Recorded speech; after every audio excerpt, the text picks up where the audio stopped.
आप प्रकृति के जितना ही समीप में रहते हैं उतना ही आप आनंदित होते हैं, क्योंकि प्रकृति ही मूलतः हम सबका निर्माण है। इन प्राकृतिक चीज़ों में जितना ही हम घुलते हैं, मिलते हैं और इससे मेल जोल मिलाते हैं, उतना ही परम आनंद की उपलब्धि हम सबको होती है। इस बाहरी वातावरण से न जुड़कर हम प्रकृति से जुड़े इन पेड़ पौधों से लगन लगाएं, इन्हें महसूस करें, इन्हें छुएं, इन्हें अंतर मन से इनसे बात करने की कोशिश करें। फिर देखिए आप कितना आनंदित होते हैं, आप कितना आनंद में होते हैं। व्यक्ति को भोजन के रूप में इस प्रकृति से ही फल, अनाज और खाने की जितनी भी शरीर को आवश्यकता है ऊर्जा के लिए, वो सब प्रकृति से मिलता है। और हम इस बाहरी वातावरण में आकर और यहाँ के रीति रिवाजों को अपनाकर हम लोग देखते हैं महंगी गाड़ियाँ, महंगे महंगे घर, और इन्हीं चीज़ों में अपने शरीर को गंवाते हैं, अपने मन को स्थिर नहीं रख पाते, अस्त व्यस्त कर लेते हैं। तो कहाँ से आपके शरीर का विकास होगा? आपका शरीर दब जाता है, इतना डिप्रेशन होता है माइंड पे, इतना ज़्यादा लोग डिप्रेशन में चले जाते हैं कि उन्हें अपने बारे में कभी सोचने की आवश्यकता ही नहीं होती। वो अपने सगे, अपने बेटे, अपनी पत्नी और अपने लिए इतना कुछ सोचते हैं इस बाहरी वातावरण से जुड़कर, जो भौतिकता के रूप में होता है, जो भौतिकवादी होता है। मूलतः हमें अपने बारे में सोचना है, हमें सांसों को सोचना है, हमें लंबे जीवन के बारे में सोचना है, अपनी ऊर्जा को एकत्रित करने के बारे में सोचना चाहिए। हमें ऊर्जा कहाँ से मिले, हम कितना लंबा जी सकें, क्योंकि जीवन बार बार नहीं मिलता। 84 लाख योनियों के बाद यह मनुष्य शरीर आपको प्रदान हुआ है। आप कुछ अच्छा कर लें, कुछ और भी बेहतर कर लें, ताकि आपका जीवन और भी बेहतर हो।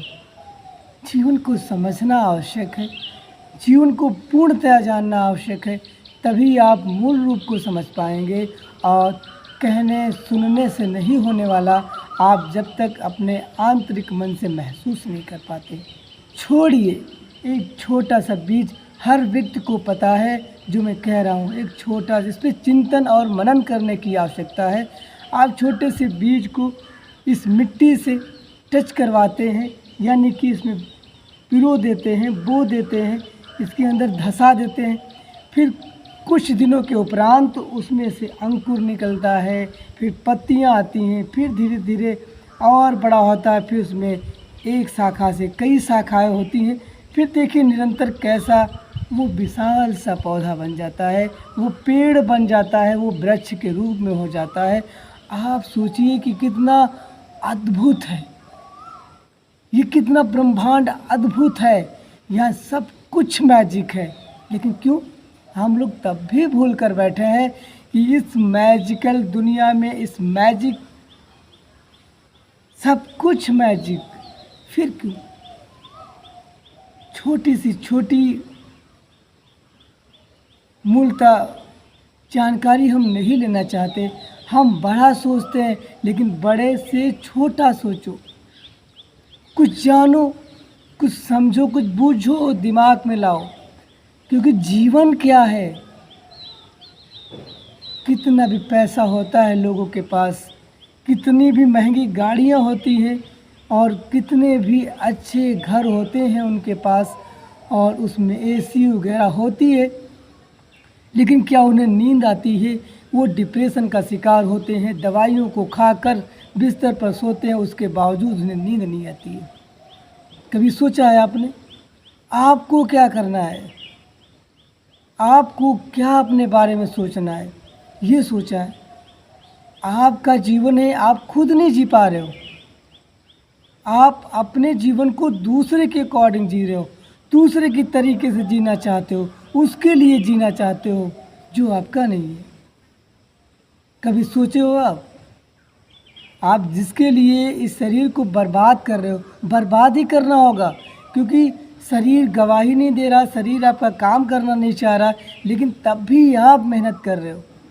ऐसा नहीं कहता हूँ कि आप मेहनत नहीं करोगे तो आप अमीर नहीं बनोगे। आप दिल के अमीर बनो, मन के अमीर बनो, अपनी बच्चों को अपने तरीके से बनाओ। उनका हुनर पैसा नहीं मांगता। महंगे स्कूलों में पढ़ाने से लोग महंगे नहीं बनते, अपने विचारों से महंगे होते हैं, अपने सद्भावना से बड़े होते हैं, अपने नैतिकता से बड़े होते हैं, अपने सदाचार से बड़े माने जाते हैं। कि हम महंगे स्कूल में पढ़ा लेने से, महंगी किताबों को खरीद देने से, एसी वाले रूम में बैठाल कर, एसी वाली सुविधाएं देकर, उन्हें बड़ी बड़ी सुविधाओं को देकर, क्या वो बड़े? हमारे पास किताबें, अगर हम मूलतः किताबों को ही खरीदना चाहते हैं तो हमारे पास हमारी आवश्यकता के हिसाब से इतने पैसे हो जाएंगे कि हम उनके लिए किताबें खरीद लें, उनके लिए रहने की व्यवस्था कर लें और उनके लिए सारी सुख सुविधाएं वो दे सकें जो हमें मिली है। लेकिन कुछ ऐसा मत सोचें जिससे कि आपको हानि हो। आप बच्चों को पढ़ा लिखा कर बहुत अच्छे ओहदे पर बैठा देते हैं, लेकिन उसके बावजूद भी आप उनका प्यार नहीं प्राप्त कर पाते हैं। आज के समय में, आज के जनरेशन में लोग सभी जानते हैं, ऐसे ऐसे कृत्य देखने को मिलते हैं, समाचार, टेलीविज़न इत्यादि पे सुनने को मिलते हैं कि पति पत्नी के रिश्ते में वो मिठास नहीं है, वो प्यार नहीं रह गया। 7 फेरे लेने के बावजूद भी उनमें प्यार नहीं बसा है। लोग एक दूसरे को मारने तुलने पे लगे हैं। ये कैसा प्रेम है? ये तो एक ऐसी भूख है जिसे लोग केवल पूरा करना चाहते हैं। बस पूरी हो गई, प्रेम खत्म। अनंत, जिसका कोई अंत ना हो, वो प्रेम हो। ये इनसे प्रेम करो, इनसे सीखो, इनका प्रेम कैसा है। जीवन के वास्तविक गुणों को समझो, जीवन को सकारात्मक रूप से जियो, जीवन को नकारात्मकता से न जियो। तभी जीवन का मूलतः रूप आपको देखने को मिलेगा, मूलतः आपको प्रदर्शित होगा। उस प्रेम को ढूंढो जो अनंत सीमाओं को पार करता हो, जो आपको आनंद देता हो। भूख को मत ढूंढो, भूख खाती है, भूख अंतर्ग्रहण करती है, लेकिन स्वतः से वो नष्ट नहीं होती। उसको निगलना होता है, उसे ग्रहण करना होता है, तभी मिटती है।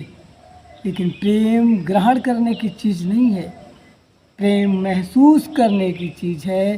प्रेम को वास्तविकता के मूल रूप में देखा जाए, जैसे हम इस ठंडी हवा को महसूस करते हैं, जैसे हम इस हवा को खींचते हैं और महसूस करते हैं, आनंद लेते हैं, वो है प्रेम। वो है प्रेम, आनंद है।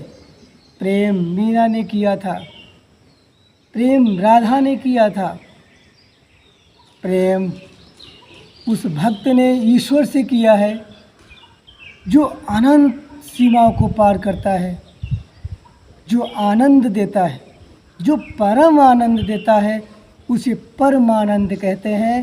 परम तत्व की प्रधानता को देखते हुए मूलतः जीवन के परम आनंद में खो जाओ। वो आनंद ढूंढना है आपको। इस प्रकृति से वो आनंद लेना है जो आंतरिक मन को सुकून दे, अंतर मन को बहकने न दे। आप प्रतिदिन जब इस अभ्यास को सांसों पर ध्यान लगाकर करते हैं, ईड़ा, पिंगला और सुषुम्ना नाड़ी को सक्रिय करने का काम कर, सक्रियता में लाते हैं, सक्रिय करने का काम करते हैं, योगाभ्यास करते हैं, प्राणायाम करते हैं, कपालभाति, तुलासन, मयूरी आसन, मयूरासन, शीर्षासन, अभ्यास करिए। अभ्यास करके अपनी अंतराणियों को शुद्ध करने का काम कर सकते हैं और जब आपकी अंतर्मन, आपकी अंतराणियाँ शुद्ध हो जाएंगी तो आप पूरे जीवन का आनंद ले पाएंगे, अंतर्मन को समझ पाएंगे।